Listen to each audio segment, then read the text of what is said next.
વાત કરીએ સુરતના વેસુ વિસ્તારમાં પોલીસના સ્ટીકરનો દુરુપયોગ અને સ્ટંટબાજીનો વિડીયો વાયરલ થઈ રહ્યો છે। કારમાં પોલીસ સ્ટીકર લગાવીને સ્ટંટબાજી કરી લોકોમાં ભય ફેલાવતા અસામાજિક તત્વોની સ્ટંટબાજીનો આ વિડીયો સામે આવ્યો છે। પોલીસને પડકાર ફેંકતા હોય એમાં અસામાજિક તત્વો નિશાન ઠેકાણે લાવવા માટે હવે સ્થાનિકો માંગ કરી રહ્યા છે।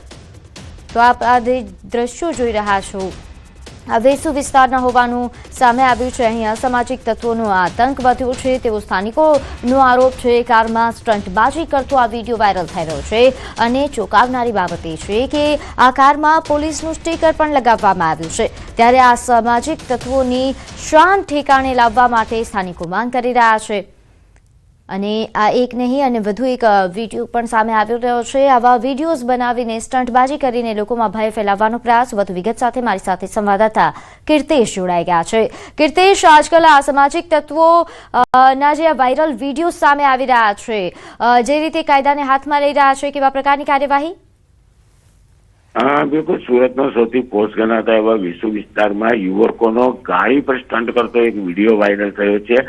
સૌથી મહત્વની વાત છે કે આવા યુવાનો અસામાજિક તત્વો તરીકે ઉભરી આવી રહ્યા છે અને જે ગાડી પર તેઓ સ્ટન્ટ કરી રહ્યા છે તેના ઉપર પોલીસ લખેલા સ્ટીકર લગાડવામાં આવતા હોય છે। એટલે કે આ પોલીસ પુત્ર, પોલીસ પરિવાર સાથે જોડાયેલા વ્યક્તિ છે કે શું, અને સ્ટીકર લગાડેલું હોવાને લઈને તેમને સ્ટન્ટ કરવાની મંજૂરી પોલીસ દ્વારા આપવામાં આવી છે, તેને લઈને ઘણા બધા સવાલો ઉભા થયા છે। જો કે આવા અસામાજિક તત્વો હવે કોઈ બી ગુનો કરે છે, પણ ગુનો કર્યા બાદ તેમની ગાડી પર જે રીતના સ્ટીકર છે તેને લઈને મોટા સવાલો ઉભા થયા છે। પોલીસ લખેલા સ્ટીકર જાણે પરવાનો મહિલો એમની જાહેર રોડ પર સ્ટન્ટ કરી પોતાનો જીવ તો જોખમમાં મૂકે છે, સાથે સાથે લોકોનો જીવ પણ જોખમમાં મૂકતા હોય તેવી ઘટનાઓ સતત સામે આવી રહી છે। ત્યારે વધુ એક ઘટના સામે આવતા હવે પોલીસ કયા પ્રકારની કાર્યવાહી કરે છે તે જોવાનું રહ્યું। બિલકુલ, આભાર માહિતી આપવા બદલ। તો સુરતમાં ટ્રાફિકના નિયમોને લઈને સુરત પોલીસ એક્શનમાં આવી છે। ભારે વાહનો પર કડક કાર્યવાહી શરૂ થઈ છે। પ્રતિબંધિત સમયમાં આવતા ભારે વાહનો પર કડક કાર્યવાહી કરવામાં આવી। કન્સ્ટ્રક્શન સાઇટ પર ફરતી ગાડીઓ રેતી અને માટી લઈ જવા સમયે તાડપત્રી નાખીને રાખતી આ ગાડીઓ પર પણ કડક કાર્યવાહીની પોલીસ કમિશનરે સૂચના આપી।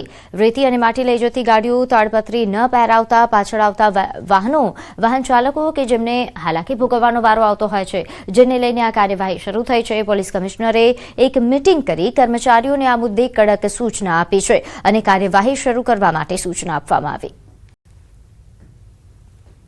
સિટીની અંદર મોટા જે ભારી વાહનો છે એના પર પ્રતિબંધ છે, જેવા કે ડમ્પર, બસ અથવા તો મિલર જેવા વાહનો છે એને પર પ્રતિબંધ રાખેલો છે। આ સમય સવારે 7 વાગ્યાથી ચાલુ થાય છે અને બપોરે 1 વાગ્યા સુધી, એટલે કે 13:00 સુધી, અને પછી 13:00 થી એની છુટ્ટી હોય છે તો સાંજે 5 વાગ્યા સુધી, 5 વાગ્યા સુધી એટલે કે 17:00, અને ત્યાર પછી 17:00 થી 22:00 એટલે 10 વાગ્યા સુધી પ્રતિબંધિત હોય છે। આ સમય દરમિયાન કોઈ પણ વાહન સિટીમાં પ્રવેશ કરી શકતું નથી।